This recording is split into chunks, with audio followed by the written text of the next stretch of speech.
talk about or reflect on my first Muay Thai fight in Thailand.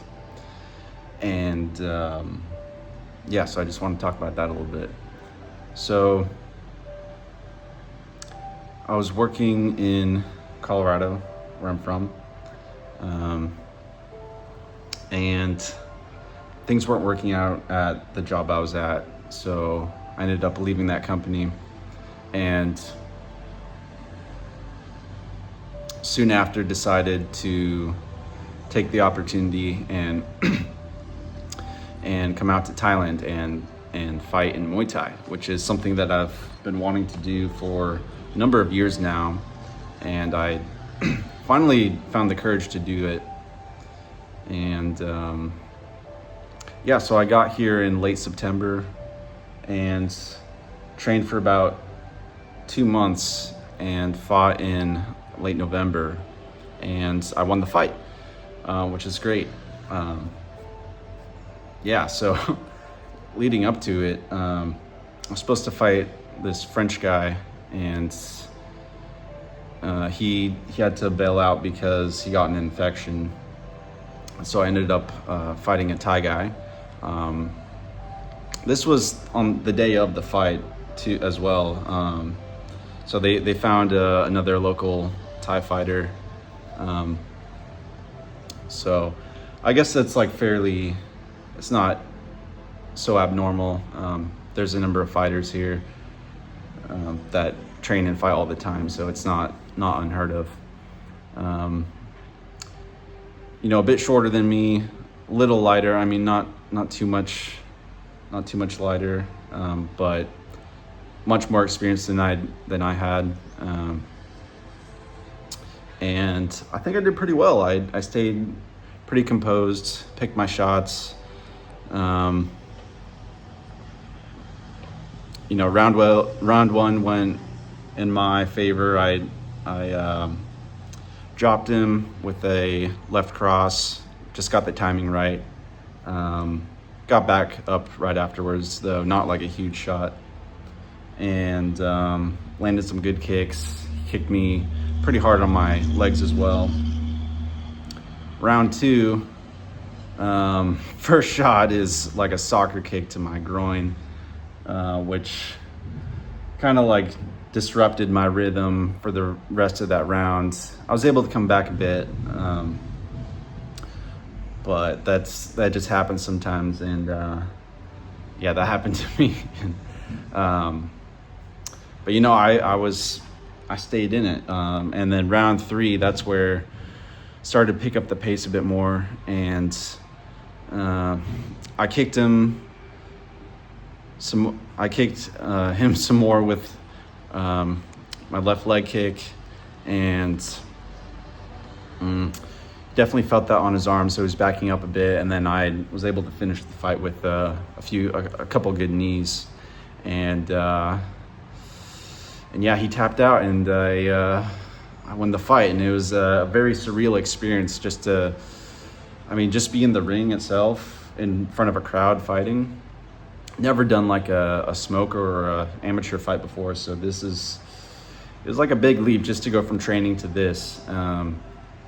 But it was fantastic, and such a memorable experience, and I accomplished what I came here to do, which was to fight. And I couldn't really walk properly for the next week, but that's just normal. Don't really know what it's like to get kicked in the legs until it happens to you, and excuse me. I don't know, what an experience. And I don't know. It's just I don't know. It just kind of confirms that I set out to accomplish something, and I did it.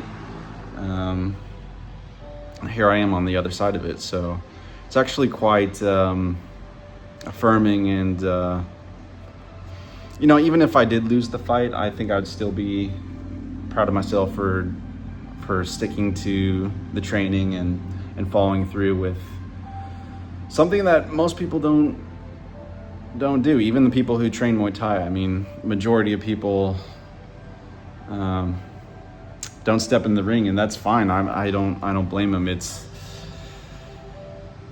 aside from training and how hard you could punch or kick, or just how skilled you are, it takes some guts, it takes some heart, it takes some balls to get in there. And I guess I had just enough to do that. And I don't know, I was questioning myself the whole time, before, during, and after the fight even. Like, what am I doing? Why am I here? I don't need to do this, but I did it, and it's felt really great. And now I'm thinking of fighting again while I'm out here, because I have the momentum, and this is what I came here to do. So if you're considering doing something like this, then I'd say just go for it. If it really calls to you, even if you just want to come out here and train, that's also fine too. That's also still quite rewarding.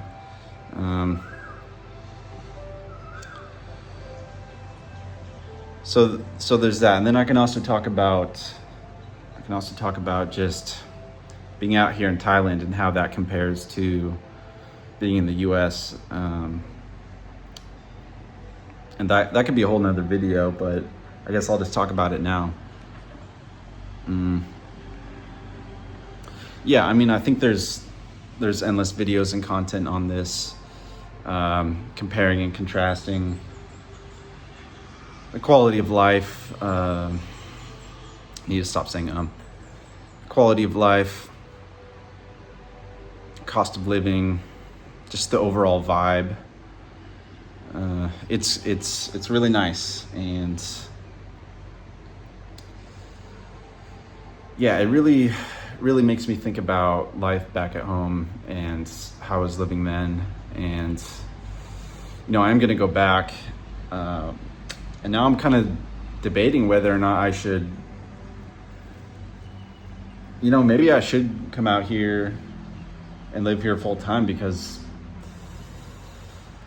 I mean, it's not all pros, there's cons as well to living out here. But when I stack it against living in the US, it kind of leans towards living out here because of those factors, because of the vibe, the cost of living, the atmosphere. It's not an easy choice to make. So I think it's worth doing reconnaissance on various places you're interested in going and taking time and reflecting on it. So I think there's still more reflection I need to do, but it's got me thinking that I have that experience now of being out here. There's different ways to do it. Really, if you want to do it well, it's to make money online and live cheaper over here. So I see people doing that. I'd say most people out here though are just European tourists who come here like every year for a month, a couple months. Some of them are out here on a longer term basis. So I don't know, maybe I'll just live here part-time, live the other time in the US just making money and coming back here. So that's another option. A lot to think about, a lot to reflect on. So I don't know, if you've done this before, I'd love to hear your experience. What are your thoughts? Yeah, what a time we're living in. It's not easy, but if it were easy, everyone would be doing it. At least for the fighting. I mean, for this other stuff, I think it's going to continue to trend this way, and I don't blame people. I don't blame myself for trying to find a better living arrangement, because it's rough out there. It's rough out there just working all the time, not really having a strong sense of community. I guess you can, and people do, but it's, I don't know. In my life, I found it really challenging to connect with people, connect with myself, to maintain relationships, friendships. Yeah, it's a lot.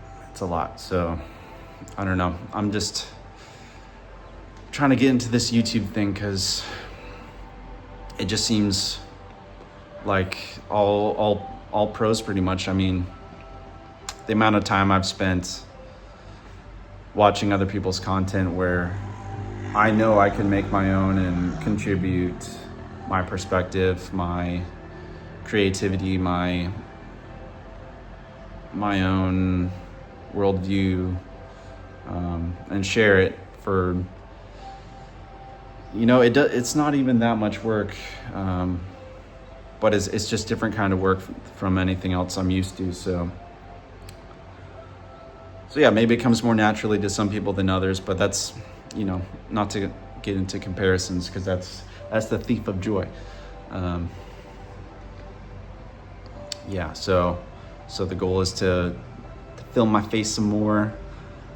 I was considering doing like a faceless AI YouTube, but nah, I can't. I'm not doing that.